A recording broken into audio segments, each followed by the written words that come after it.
Everyone, আমার আরও একটা ব্লগে তোমাদের ওয়েলকাম। তো আগের ব্লগে দেখিয়েছিলাম জগদ্ধাত্রী পুজোর আগের প্রস্তুতিগুলো, তারপরে বলেছিলাম পুজো নিয়ে ফিরবো, কিন্তু একটু ফিরতে দেরিই হয়ে গেল। যাই হোক, সকাল সকাল উঠেই স্নান করে চলে এসেছিলাম পুজো মণ্ডপে। আমাদের পুষ্পাঞ্জলি দেওয়া টেওয়া সব হয়ে গেছিলো। তখন আমার ফোনটা ছিল চার্জ ছিল না একদমই, তাই কিছু কিছু ভিডিও ক্লিপস আমি নিতে পারিনি। তারপর আমরা জ্বালিয়েছিলাম সবাই মিলে মঙ্গল প্রদীপ, যেটা 108টা প্রদীপ হয়। তারপরে হোম হচ্ছিল আর আমরা পুজো দেখছিলাম বসে বসে সবাই মিলে। পুজো শুরু হয়েছিল 10টা থেকে, প্রায় 4:30 বেজে গেছিলো পুজো শেষ হতে। কারণ আমাদের এখানে 4 দিনের পুজো একদিনে হয়, মানে ষষ্ঠী, সপ্তমী, অষ্টমী, নবমী। তারপর মায়েরা সবাই মিলে গেছিলো মায়ের ভোগ আনতে একজনের বাড়ি থেকে।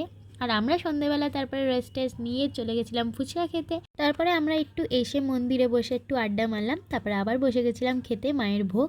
তো এই ব্লগটা এখানেই শেষ করছি। বড় ব্লগ এসে গেছে, কিন্তু দেখে নিও। এখনের জন্য টাটা।